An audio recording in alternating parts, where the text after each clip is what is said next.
parler un peu ensemble de soins palliatifs et de sédation terminale, OK? Comme je disais tantôt dans la capsule précédente, aujourd'hui, avec les moyens que la médecine a, on réussit à soulager assez bien les souffrances physiques des patients, OK?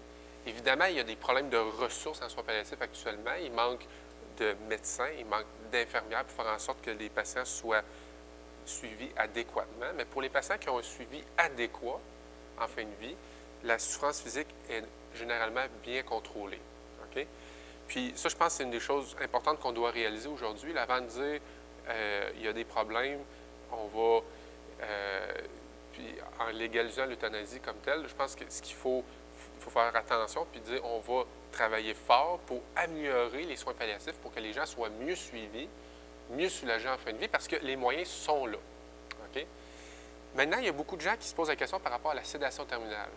On a même entendu des gens dire la différence entre sédation terminale et euthanasie n'est pas grande.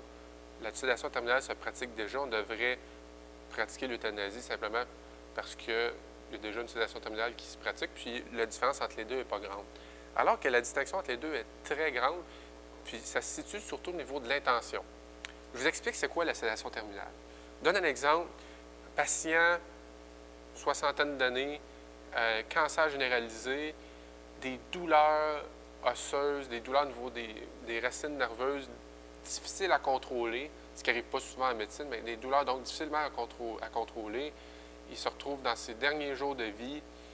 Puis là, on parle avec la famille, on regarde avec eux parce qu'une des options qui se présente à ce moment-là, c'est la sédation terminale. Donc, donner de la médication en continu pour garder le patient dans un état de sommeil ou de coma pour faire en sorte que le patient ne souffre pas. Okay? Donc ça, c'est quelque chose qui est pratiqué aujourd'hui à l'occasion, parce que comme je dis bien, c'est quelque chose qui n'arrive pas souvent, finalement, que les douleurs réussissent à être pas bien soulagées. L'intention de ce geste-là, c'est de soulager le patient.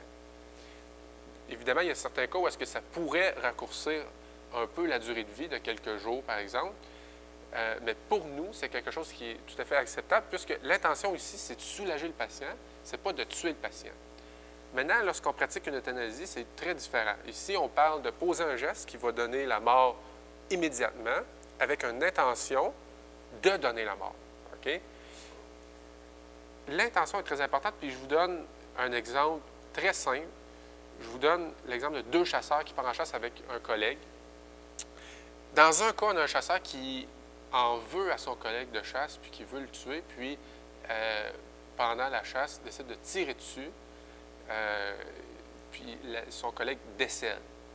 Dans un autre cas, on a un chasseur qui part à la chasse, puis il se méprend, il pense qu'il y a un chevreuil dans le bois, finalement c'est son collègue, il tire dessus, le collègue décède.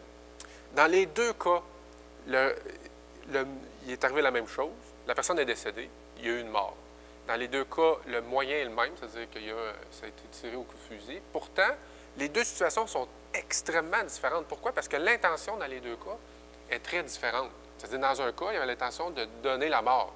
Ce qui fait en sorte que, comme société, puis comme individu, on traite les deux situations de façon totalement différente. Pour moi, pour l'euthanasie puis la sédation terminale, en fait, puis c'est ce qui est reconnu aussi, c'est que c'est deux choses qui sont totalement différentes au niveau de l'intention. Par définition, l'euthanasie, c'est l'intention de donner la mort. Puis, dans ce contexte-là, comme l'intention, c'est de donner la mort, c'est deux choses qu'on ne peut pas traiter de la même façon du tout. Puis, c'est une des raisons pourquoi, personnellement, je suis contre l'euthanasie, puis pour la sédation terminale comme telle. Puis, une des choses, justement, qu'on parlait tantôt en fin de vie, OK? C'est sûr qu'il y a des gens, des fois, dans ma pratique, qui me demandaient, qui me parlaient de l'euthanasie, qui se demandaient est-ce qu'on ne peut pas donner une petite piqûre, il me semble que mon temps est fait, alors qu'il leur restait des fois quelques semaines à vivre. Bien, puis des fois, c'était même la famille qui posait la question. Des fois, ils se sentent inconfortables face à la maladie, ils se sentent pas habitués de voir quelqu'un malade.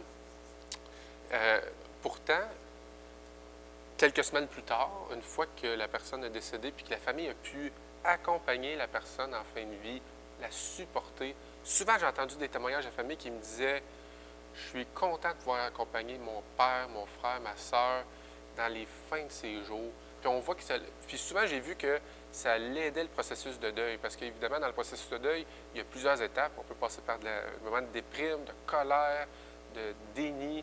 Il y a tout un processus de deuil qui se fait comme tel. Puis des fois, les gens ont l'idée d'abréger le deuil pour essayer, en pensant, souffrir moins psychologiquement, alors qu'en réalité, le deuil, c'est important que ça se fasse sereinement. Puis il y a des étapes à ça. Puis le dernier jour de vie, les dernières semaines de vie, c'est des étapes importantes pour la famille, pouvoir bien accompagner leurs proches. Puis souvent, ce que j'ai remarqué, c'est que ça l'aide le processus de deuil, le fait de bien pouvoir accompagner, ils sentent qu'ils ont été utiles à la fin des jours de leurs proches, qui ont été là pour les soutenir.